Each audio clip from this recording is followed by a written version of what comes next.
നമസ്കാരം. പ്ലസിലേക്ക് സ്വാഗതം. ഇന്ത്യയുടെ അയൽപക്കങ്ങളൊക്കെ തന്നെ പലതരത്തിൽ അസ്ഥിരപ്പെട്ടുകൊണ്ടിരിക്കുന്നു. പലവിധ മനുഷ്യാവകാശ ലംഘനങ്ങൾക്ക് വിധേയമായിക്കൊണ്ടിരിക്കുന്നു. ന്യൂനപക്ഷ വിഭാഗത്തെ പീഡിപ്പിക്കുന്ന സാഹചര്യമുണ്ടാകുന്നു. ജീവനോടെ ചുട്ടുകൊല്ലുന്നു. ഇതിനെയൊക്കെ സൂക്ഷ്മമായി തന്നെ ഇന്ത്യ വിശകലനം ചെയ്യുന്നുണ്ട്, നോക്കിക്കാണുന്നുണ്ട്. ഏതു വിധേനയും രാജ്യത്തിനകത്തൊരു ആഭ്യന്തര കലാപം സൃഷ്ടിക്കുക, ഭരണത്തെ അട്ടിമറിക്കുക എന്ന ലക്ഷ്യം തന്നെയാണ് ഈ വിദേശ ശക്തികൾക്കുള്ളത് എന്നുള്ളത് തിരിച്ചറിഞ്ഞു തന്നെയാണ് ഇന്ത്യൻ ജനത ഇതിനെയൊക്കെ വിശകലനം ചെയ്യുന്നതെന്ന് വേണം മനസ്സിലാക്കാൻ. ഈ സാഹചര്യത്തിൽ ബംഗ്ലാദേശ് സാഹചര്യങ്ങളൊക്കെ ചൂണ്ടിക്കാട്ടി ഒരു പാക് നേതാവ് ഇന്ത്യയെ ഭീഷണിപ്പെടുത്തുകയാണ്. ഇന്ത്യക്ക് നേരെ ഭീഷണി മുഴക്കിയിരിക്കുന്നത് പാകിസ്ഥാൻ മുസ്ലിം ലീഗ് യുവജന വിഭാഗം നേതാവായിട്ടുള്ള കമ്രാൻ സയ്യിദ് ഉസ്മാനിയാണ്. ബംഗ്ലാദേശിന് നേർക്ക് ഏതെങ്കിലും തരത്തിലുള്ള ആക്രമണം ഉണ്ടായാൽ പാകിസ്ഥാന്റെ സൈന്യവും മിസൈലുകളും തക്കതായ മറുപടി നൽകുമെന്നാണ് ഇന്ത്യക്ക് മേൽ ഭീഷണി മുഴക്കിയിരിക്കുന്നത്. കാരണം ബംഗ്ലാദേശുമായിട്ടുള്ള ബന്ധം ഏറെ വഷളായിക്കൊണ്ടിരിക്കുന്ന ഒരു സാഹചര്യത്തിൽ ഇന്ത്യ ഏതെങ്കിലും തരത്തിൽ ബംഗ്ലാദേശിനെ ആക്രമിക്കുകയോ സൈനിക നടപടികളിലേക്ക് കടക്കുകയോ ചെയ്തു കഴിഞ്ഞാൽ അവർക്ക് പിന്തുണ നൽകാനായി പാകിസ്ഥാൻ ഒപ്പമുണ്ടാകുമെന്നാണ് നിലവിൽ പറഞ്ഞിരിക്കുന്നത്. ഈ ഒരു സാഹചര്യം മുതലെടുത്തുകൊണ്ട് ബംഗ്ലാദേശുമായി കൂടുതൽ എടുക്കാനും ഒരുപക്ഷെ അവസരം കിട്ടിയാൽ ബംഗ്ലാദേശിനെ സ്വന്തമാക്കാനും തന്നെയാണ് പാകിസ്ഥാൻ ശ്രമിക്കുന്നതെന്നുള്ളത് യാഥാർത്ഥ്യമാണ്. ഇന്ത്യ ബംഗ്ലാദേശ് ബന്ധത്തിൽ ഉലച്ചിൽ തട്ടിയ ഘട്ടത്തിൽ കൂടിയാണ് കമ്രാൻ സമയോചിതമായി തന്നെ പ്രതികരിച്ചിരിക്കുന്നത്.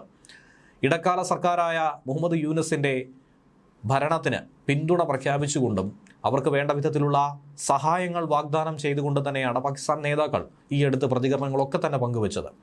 ഇന്ത്യ വിരുദ്ധ നിലപാടുകൾ ഏറെ കൊട്ടിഘോഷിക്കപ്പെടുന്ന, ഇന്ത്യക്കെതിരായിട്ടുള്ള പ്രകോപന പ്രസംഗങ്ങൾ ഉയർന്നു വരുന്ന ബംഗ്ലാദേശിന് അകമഴിഞ്ഞ പിന്തുണയാണ് ഈ ഘട്ടത്തിൽ പാകിസ്ഥാൻ നൽകുന്നത്. പാക് പ്രധാനമന്ത്രി ഷഹബാസ് ഷെരീഫിൻ്റെ പാർട്ടിയാണ് PML. പാർട്ടിയുടെ യുവജന വിഭാഗത്തെ തലവൻ കൂടിയാണ് കമ്രാൻ.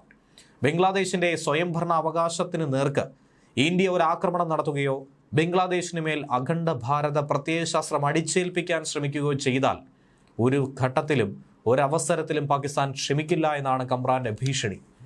ബംഗ്ലാദേശും പാകിസ്ഥാനും സൈനിക സഖ്യം രൂപവൽക്കരിക്കണമെന്ന് ആവശ്യപ്പെട്ട കമ്രാൻ പാകിസ്ഥാൻ ബംഗ്ലാദേശിലും ബംഗ്ലാദേശ് പാകിസ്ഥാനിലും സൈനിക താവളങ്ങൾ സജ്ജമാക്കണമെന്ന അവരുടെ രഹസ്യ അജണ്ട തന്നെ പുറത്തുവിട്ടിരിക്കുന്നു. എങ്ങനെയും ബംഗ്ലാദേശിന് മേൽ ഒരു അധീനത സ്ഥാപിക്കാനാണ് പാകിസ്ഥാൻ ശ്രമിക്കുന്നത്. അതിനുള്ള നല്ലൊരവസരമായി ഇതിനെ നോക്കിക്കാണുന്നു. ഇന്ത്യയുമായിട്ടുള്ള ബന്ധത്തിൽ കൂടുതൽ ഉലച്ചിലുകൾ സംഭവിക്കട്ടെ എന്നുള്ള പ്രാർത്ഥന മാത്രമാണ് പാകിസ്ഥാന്റെ മനസ്സിൽ എപ്പോഴും ഉള്ളത്. മുഹമ്മദ് യൂനസിന്റെ ഇടക്കാല സർക്കാർ അധികാരത്തിലെത്തിയതിനു ശേഷം ഇന്ത്യ ബംഗ്ലാദേശ് ബന്ധം ഏറെ വഷളായി ഇതുവരെ ഉണ്ടായിരുന്നതിൽ ഏറ്റവും മോശകരമായ അവസ്ഥയിലൂടെ കടന്നുപോയിക്കൊണ്ടിരിക്കുന്നു. ഇതിനിടയിലാണ് വിദ്യാർത്ഥി പ്രക്ഷോഭ നേതാവ് ഷെരീഫ് ഉസ്മാൻ ഹാദിയുടെ മരണത്തിന് പിന്നാലെ ബംഗ്ലാദേശിൽ ഇന്ത്യ വിരുദ്ധ വികാരം ആളിക്കത്തുന്നത്. ഡിസംബർ 12 വെടിയേറ്റ ഹാദി സിംഗപ്പൂരിൽ ചികിത്സയിലിരിക്കെയാണ് മരണപ്പെട്ടത്.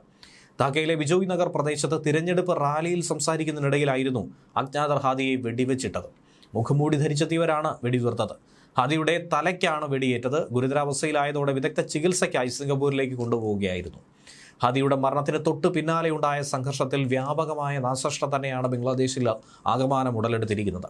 ജദീയ ഛത്ര ശക്തി എന്ന വിദ്യാർത്ഥി സംഘടന സംഘടിപ്പിച്ച വിലാപയാത്രയ്ക്കിടയിലാണ് ഈ സംഘർഷം പൊട്ടിപ്പുറപ്പെട്ടത്.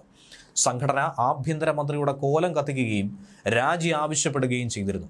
24 മണിക്കൂറിനകം ഈ കൊലപാതകിയെ പിടികൂടണമെന്നാണ് യൂനസ് സർക്കാരിന് സമരക്കാർ നൽകിയ മുന്നറിയിപ്പ്. മലയാളി വാർത്ത plus, like, share and subscribe.